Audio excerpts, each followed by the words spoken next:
भारतानं स्थान मिळवलं जगाच्या विशाल नकाशावर. भारतात गाजला कणखर राकट महाराष्ट्र. महाराष्ट्रानं भारताचं नाव अनेक क्षेत्रात वैशिष्ट्यपूर्णरित्या गाजवलं. महाराष्ट्रात मानाचं स्थान मिळवलं पुण्यानं. पुण्यानं दिला महाराष्ट्राला गौरवशाली इतिहास. इतिहास शिवाजी महाराजांचा, इतिहास पेशव्यांचा. आणि पुणे बनलं महाराष्ट्रातील महत्वाचं ऐतिहासिक सांस्कृतिक असं स्थान.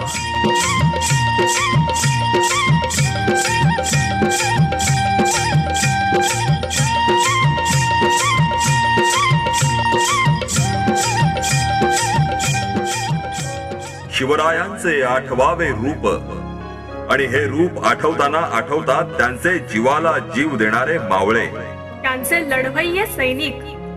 गड आला पण सिंह गेला हे शब्द ऐकताच स्मरण होते ते तानाजी मालुसरेंचं, त्यांच्या अजोड धैर्याचं, त्यांच्या अफाट वीरतेचं. पुणेकर आजही आठवतात त्यांच्या शौर्याच्या कथा जेव्हा ते जातात त्या मार्गानं, अर्थात तानाजी मालुसरे पथ. तानाजी मालुसरे पथ सिंहगडाला पुण्याशी जोडणारा दुवा.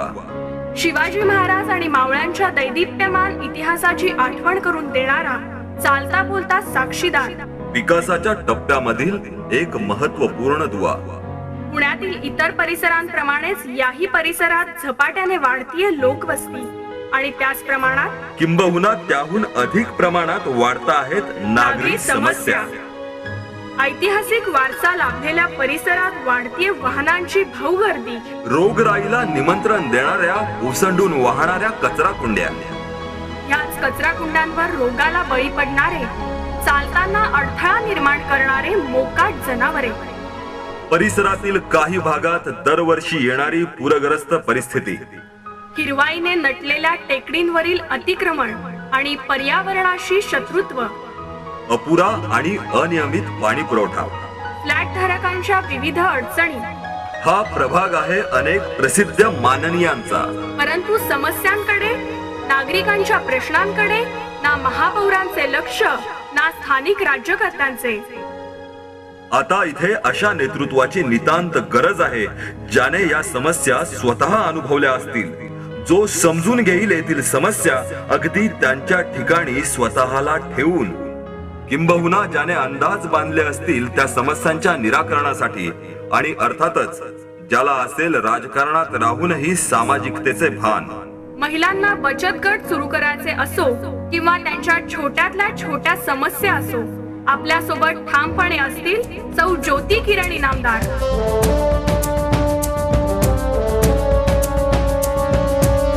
साधी राहणी मात्र विचारातील ठामपणा, अशा साध्या राहणीतून त्या तुमच्यातीलच एक बनून जातील. भाजप नेते नितीन गडकरी, गोपीनाथ मुंडे, सुधीर मुनगंटीवार, एकनाथ खडसे, गिरीश बापट, माधुरी मिसाळ, प्राध्यापक विकास मटकरी, प्राध्यापिका मेधा कुलकर्णी, या सर्वांप्रमाणे आपल्याला आता मिळेल भाजपचे महिला युवा नेतृत्व ज्योती इनामदार यांच्या माध्यमातून. मी सौ ज्योती, माहेरची ज्योती उत्तमराव कल्याणकर आणि सासरची सौ ज्योती किरण इनामदार, या दोन्ही घरांचा मी मुद्दामच उल्लेख केला कारण की मला माहेराकडून सामाजिक आणि सासरकडनं राजकीय वारसा मिळालेला आहे. समाजाचे आपण काही देणे लागतो, त्याकरिता समाजासाठी काहीतरी करीत राहावे हा दृढ विश्वास मला माझ्या माहेराकडून मिळालेला आहे. तर राजकारणात राहून समाजकारण करण्याचा वसा मला मिळालेला आहे पती किरणजी इनामदार यांच्याकडून, तसेच माननीय आमदार चंद्रकांत दादा पाटील व तडफदार नेतृत्व श्री विनोदजी तावडे यांच्याकडून. आपला प्रभाग क्रमांक 53 अनेक समस्यांनी व्यापून गेलेला आहे. मी या माध्यमातून या समस्या नक्कीच सोडवीन. आपल्या परिसरातील नवशा मारुतीला मी हेच साकडे घालणार आहे की आपला परिसर स्वच्छ, सुंदर आणि गुन्हेगारी मुक्त करू दे. सामाजिक कार्याची प्रदीर्घ पार्श्वभूमी जी त्यांनी जतन केली आहे त्यांचे आजोबा प्रल्हाद कुलकर्णी तसेच आईकडून. या साऱ्यांकडून मिळालेल्या सामाजिक जाणीवेतूनच त्या पाडतायत त्यांच्यातील उपजत नेतृत्व गुणाला विविध पैलू.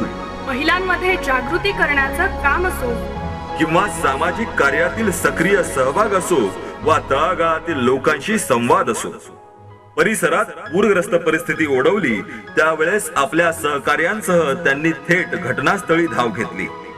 जा विचारला लोकप्रतिनिधींना दिलासा दिला पुरामध्ये आयुष्यभराची मिळकत वाहून गेलेल्यांना. वैयक्तिक पातळीवर पाहणी केली परिस्थितीची. धीर दिला परिस्थितीने होरपळलेल्या महिलांना. पुण्यातील खड्ड्यांच्या समस्येबद्दल प्रशासनाला जाब विचारला. पुण्यनगरीत येऊनही आपली नाळ जोडलेल्या मराठवाड्याच्या प्रत्येक कार्यक्रमात घेतला सक्रिय सहभाग. आपल्या नेतृत्व गुणाचा पुरेपूर उपयोग करून आपल्या नोकरीच्या माध्यमातून प्रशासनासमोर प्रत्येक समस्येबद्दल नागरिकांच्या भावना व्यक्त केल्या. पतसंस्थेच्या माध्यमातून बचतीचे धडे दिले. सर्व व्यस्त दैनंदिनीमध्ये परिस्थितीचा अभ्यास करून चिंतन करणे चालूच ठेवले. कुटुंबाकडून मिळालेले समाजकारणाचे धडे. नेतृत्व करण्याची धमक, अभ्यास पूर्णता, धडाडी अशा वैशिष्ट्यांच्या धनी अर्थात सौ ज्योती किरण इनामदार. आदरणीय गिरीशजी बापट, आदरणीय आमदार चंद्रकांत दादा पाटील यांच्या निवडणुकीतील प्रदीर्घ सहवास आणि अनुभव हा आपल्या परिसरातील विकासासाठी उपयोगी पडेल असा मला विश्वास वाटतो.